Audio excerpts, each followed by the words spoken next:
This is my first largemouth bass. This largemouth was brought over by Garrett Wood, who went to Lake Kerr and caught it on a cobia jig. Well, what's the big deal? Well, the big deal is that he actually provided some of the feathers and hackle that was used to create that cobia jig locally here in the Outer Banks. So what I did is I printed one on mulberry paper for Garrett to take home that day. What? There you go. Holy crap, I gotta take a picture of that real quick. I think that turned out pretty sick. Yeah, not bad. Heck yeah, dude.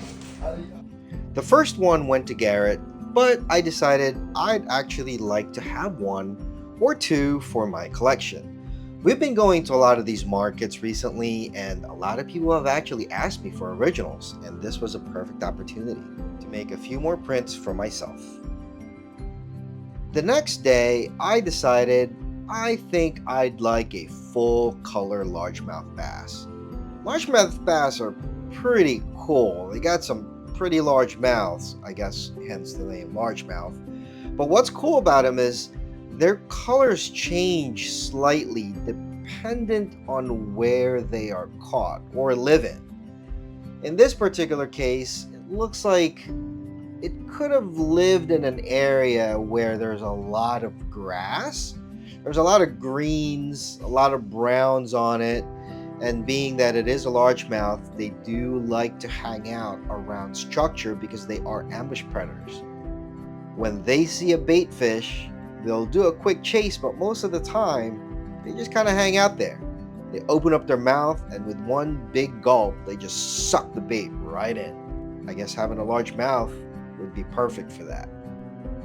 Now, what's interesting about Lake Kerr is it is a man-made reservoir made by the U.S. Army Corps of Engineers back in the 50s to be used as a reservoir for hydroelectric power.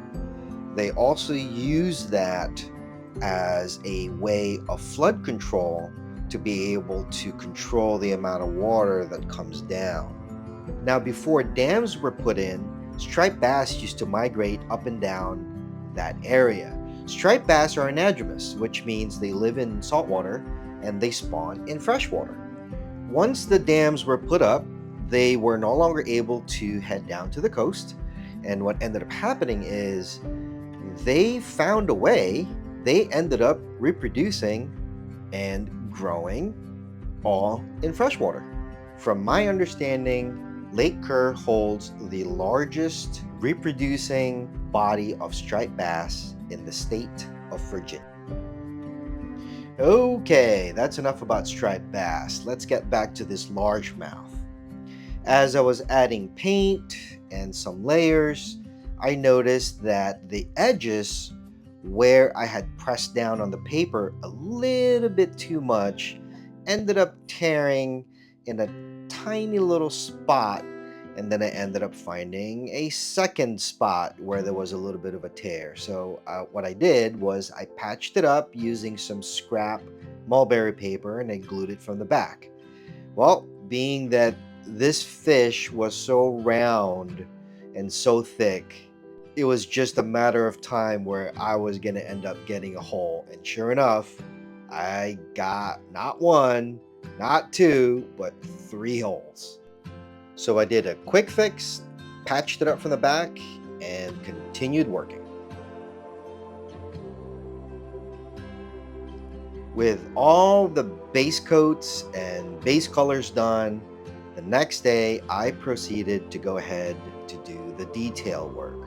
Now, bass are pretty interesting because they kind of have about the same pattern, but they're also very different. Now, what I did was rather than painting just really, really dark spots using black ink, I decided that I would layer them in different tones to kind of give it that three-dimensional look. Also, the bucktail. I did print the bucktail, and I needed to bring it back to life as well. The hardest thing about the bucktail is the shape. It actually had a pretty weird shape in the front, and trying to capture that on a painting and give it some 3 dimensions was a little bit tougher than expected, but I was actually able to make it work. After playing around with some color combinations, I was able to bring the bucktail a little bit forward out of the picture and back to life.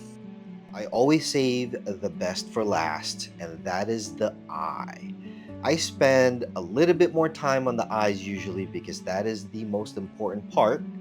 That is your focal point. The focal point is what draws your attention to a particular subject. And in this case, the subject is the largemouth.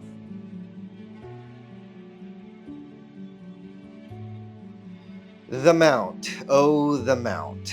So I've never done a wet mount before, and I don't know why I wanted to do it on this one. But you know what?